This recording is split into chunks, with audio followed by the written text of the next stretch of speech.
Nasusuklam na nga ang taong bayan sa mga congressman at hindi nila mapipigilan ang publiko na ayawan sila kahit pa nga matunog pa ang pangalan ng ilan sa mga opisyales sapagkat mali pa nga rin kung nakagawa sila ng kamalian ay dapat nga ay magpakumbaba na lamang sila at akuhin ang pagkakamali para patunayan sa mga mamamayan na mapagkakatiwalaan pa rin sila sa kanilang tungkulin sa posisyon na pinanghahawakan nila sa gobyerno.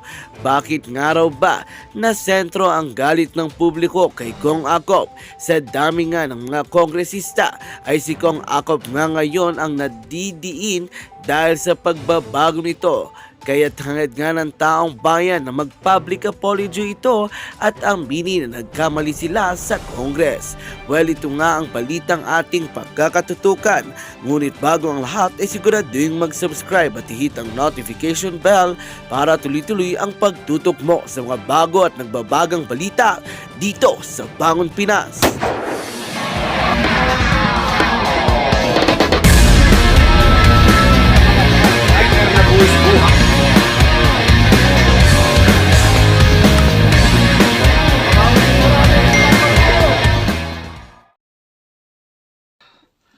Pag-usapan natin ngayon yung nagbabagang galit ng taong bayan, pagkasuklam o pagkawalan na pagkadismaya kay Congressman Acop dahil sa kanyang salita, actuations o pinaggagawa ng hearing na nagresulta sa pagkakulong ni Doc Badoy at kay Eric.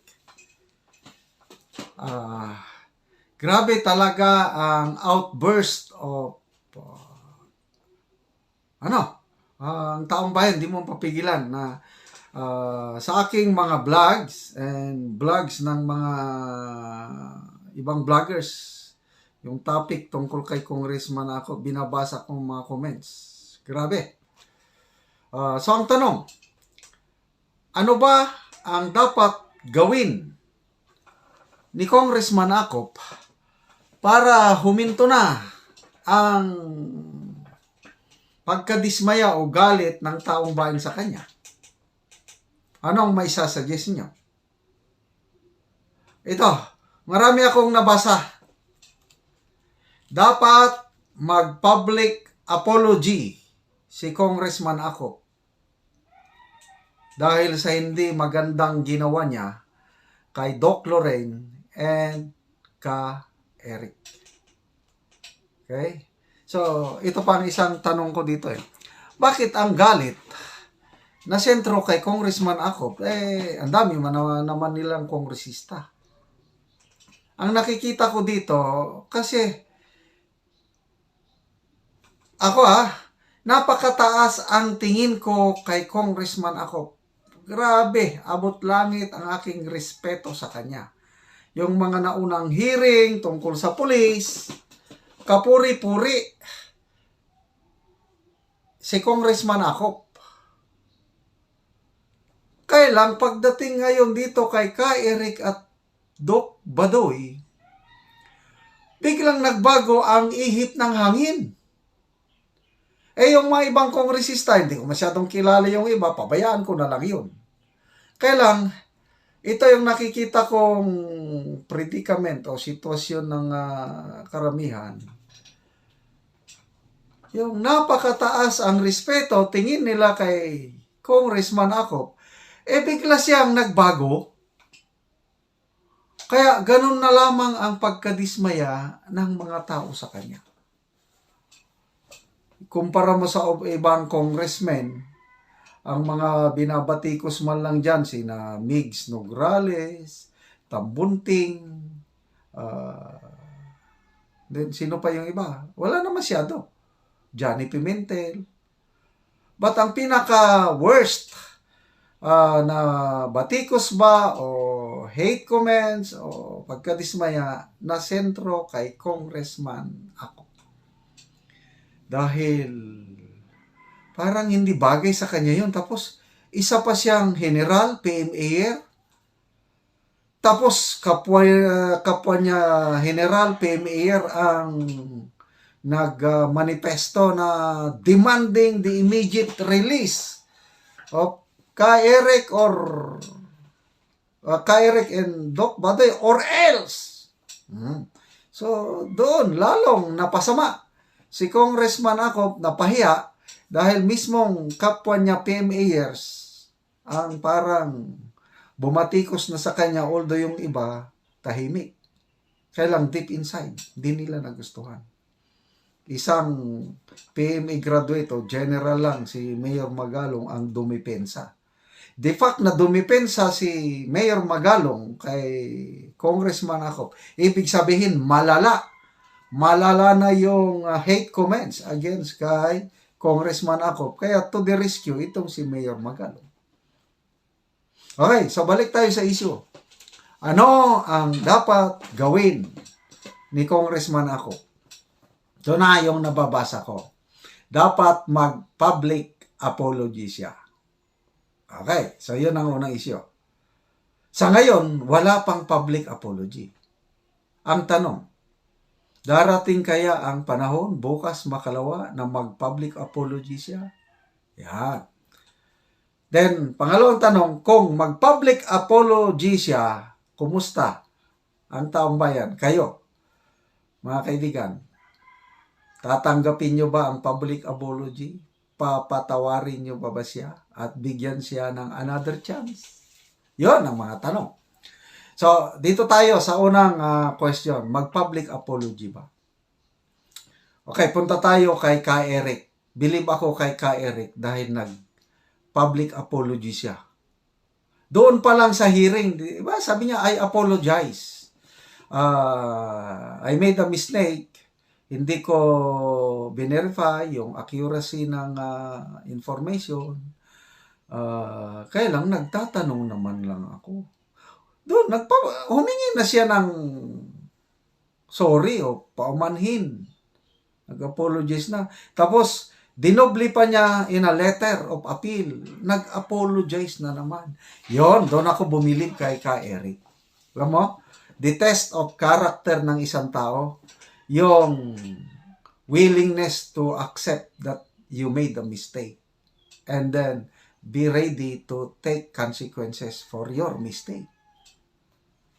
Kaya saludo ako kay Ka Eric. Yung pride niya, willing siyang nagpabos. And, yeah.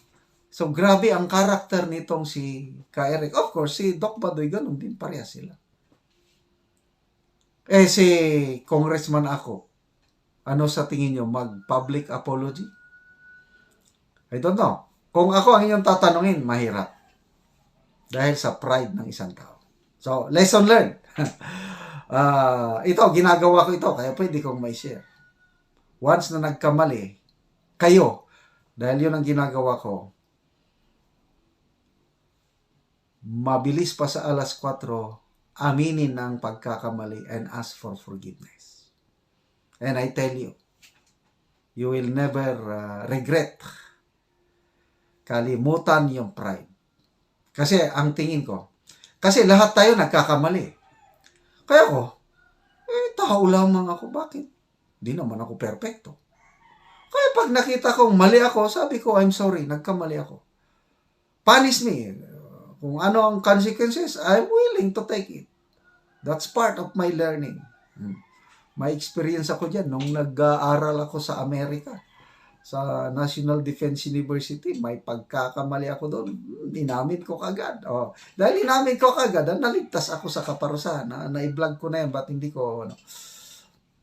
Yun po, ang aking gusto kong i-share sa inyo. Be ready to accept your mistake, ask for an apology, and take responsibility for what you have done wrong.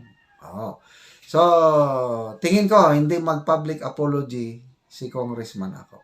But, in case, magbago ang ihip ng hangin at mag-public apology, kagaya ng ginawa ni Ka Eric. Tanong, patatawarin nyo ba siya? Yan, another mas mabigat na question yan. Kung ako ang tatanungin, ang natutunan ka sa buhay, kung mayroong isang tao na nagkamali sa akin na kagawa ng kasalanan, hindi ko na hihintayin na mag-say sorry. Hindi ko na hintayin na lalapit sa akin ang ano. Basta alam ko na may kasalanan, kahit wala pang apology o sorry, pinapatawad ko na.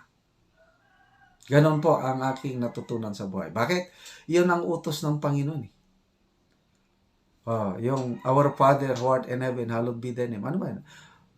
Forgive us our trespasses as we forgive those who trespass against us. It's a command. Ako, ang dami kong kasalanan sa Diyos. Tinanggap ko na yung kapatawaran. Bakit hindi ako magpatawad? So gano'n. I have peace of mind right now dahil yung dumating na ako sa punto na napakadali sa akin ang magpatawad. Sana ganun din kayo kasi maraming mga tao, mga Kristiyano, napakahirap sa kanilang magpatawad. Subukan nyo. Kung hindi kayo magpatawad, nako, delikado.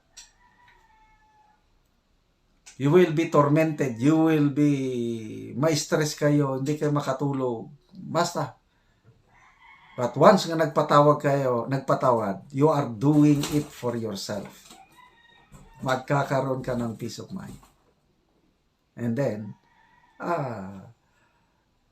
pag marunong kang magpatawad, that means, naintindihan mo ang forgiveness ng Diyos. Ibig sabihin, tinanggap mo na ang forgiveness. Kaya, madaling magpatawad. Kaya, I don't know sa inyo, kung ako, kahit hindi pa humihingi ng apology si General Acop, wala na, napatawad ko na siya. But it does not mean, yung dati kong paghanga sa kanya ay babalik, no? Medyo question mark na, babantayan ko na siya. Kasi, I don't know, bakit bigla siyang nagbago? Yung balita ni Maharlika, ito, binanggit ni Maharlika sa kanyang vlog, lahat daw ng mga congressmen na nagpa-contempt, nagpakulong kay Eric at Doc Batoy, may bonus. Magkano? Sabi ni Maharlika, millions. So, I don't know, kung gano'n nangyari, character ng isang tao, it will be tested pag nandyan na yung ganito. So, good luck po, Congressman Acop. Sana makabawi ka sa iyong hindi magandang ipinakita sa madlang people no hearing. Tungkol kay Congressman Acop na in case na mag-public apology siya, patatawarin ba siya ng taong bayan? So, marami ang comments. Sinamarize ko yung comments. Yung public apology is not enough. Sabi nila, may 6 na bagay na dapat gawin ni Congressman Acop para mapatawad siya ng taong bayan. Para ma-regain niya yung taas na respeto. Ako, abot langit ang respeto ko sa kanya noon. Sayang. Sayang, bakit kayo nagkaganito? Bakit naging mayabang kayo? Kawawa ka, Eric, nga inyong kinalabuso. Pati gagawa ko ng composition yan, yung sayang. Kaya lang, ito, sinamarize ko yung comments ng mga nanood sa aking vlog. 6 na bagay. Hopefully, magawa niya ito para makabawi siya. Di ba lahat? There's always a second chance. Di ba, mga Marcos, nakabawi nga After 36 years, nakabalik sa Malacanang. Ba't akala natin, asenso, babangon muli ang buhay. Nababaon tayo dahil Bodol Marcos pala itong binotohan natin. Okay, number 1. Of course, yung apology. It should be written And magsalita siya sa public. Para bang JME style. I am sorry. Yung kanyang garcitate. At least nag-sorry, presidente. So, ganon din si Congressman ako. I am sorry. I don't have the monopoly of love of country. O, mga ganon lang. So, yan ang isa. Pangalawa, ito. Matindi. I-condemn niya ang Makabayan Black, yung tatlong kongresista, na klaro na miyembro ng komunista sumusuporta sa NPA, dapat i-condemn ni Congressman Acop. Sabi ng mga netizens, kasi siya isang general, PME graduate, alam niya, posible hindi niya alam. Alam niya yan na yung galawan ng CPP, NP, NDF, alam yan dahil police general. Dapat i-condemn niya at labanan niya face-to-face itong tatlo. Huwag niyang pabayaan si Ka Eric at Doc Badoy lang ang lumalaban sa Makabayan Black. Dapat itong si Congressman Acop lalaban din. So, dalawa na. Number 3, ito. I-open ang kanyang books. O, yung gastos ba niya, magpakita siya ng resibo. Nako. Matindi ito. So,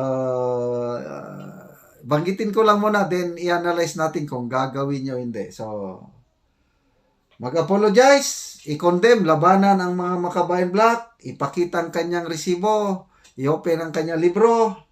Number 4, mag-affix din siya ng signature niya sa mga kapwa niya premier sa manifesto na kinukondina yung pagkulong kay Eric at Doc Badoy.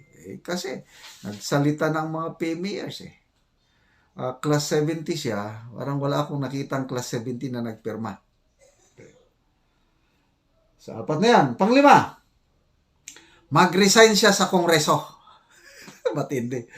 Mag-resign siya, wag na siyang sasama sa politiko, ano na lang, i-enjoy na lang niya yung retirement niya dahil retirado naman he retired as a 2-star police general o the 3-star general ang pension niya, malaki-laki. Okay, ako 2-star general lang yung pension ko And then number 6, mag-file siya ng resolution para i-abrogate o i-cancel para mapawalang visa yung concurrent resolution number 10 na inaalaw ang mga kongresista na certification lang pwede na maliquidate ang kanilang millions of pondo. So, yun po ang aking nakita na comments ng mga netizens. So, isa-isahin natin, i-summarize. Dali may tumatawag. Dali. Hello. Pwede, mamaya na lang, gumagawa ako ng vlog. Sorry, tatawag ulit kayo mamaya. Okay, una, apologize. Mag-apologize ba siya? Ang analysis ko kapon, hindi. Kasi pride ang nakataya dyan. Kaya, never na mag-apologize siya. Hindi niya gagawin ito. Number 2, i-condemn niya ang Makabayan Black. Gagawin kaya niya ito? Then, tularin niya si Ka Eric at Doc Batoy na labanan face-to-face itong mga komunista. Gagawin ba niya ito? Naku, lalong mahirap. And then, open his books. Magpakita ng resibo. Gawin siyang halimbawa na ito, gayahin niyo ako. Ito ang aking mga resibo. Kompleto. Kaya ba niyang gawin ito? Naku, mahirap din. Tapos magpirma sa PMER's manifesto. Baka pwede. Kasi tapos naman yan Sige, pirma. Pirma din siya. Kontrahin niya ang sarili niya. Number 5. Mag-resign siya sa Congress. Exit politics. Nako, mahirap. Ang hirap naman itong mga demands ng mga netizens. And then number 6. Mag-file ng resolution to cancel o pawalang visa ang concurrent resolution number 10. Gagawin ba niya yan? So, lahat po ito, sa tingin ko, napakahirap gawin. Yun na lang mag-apology kung depende sa karakter ng isang tao. Kung ako, nagkamali, mag-apology ako. Bakit hindi? Wala mang mawawala sa tao na mag-apology. Ako, mas hanga ako sa mga taong madaling mag-apology yung umaamin sa kamali. Kagaya ng ginawa ni Ka Eric, nag-apologize. Nagsulat nga ng letter of appeal. Kaya saludo ako kay Ka Eric.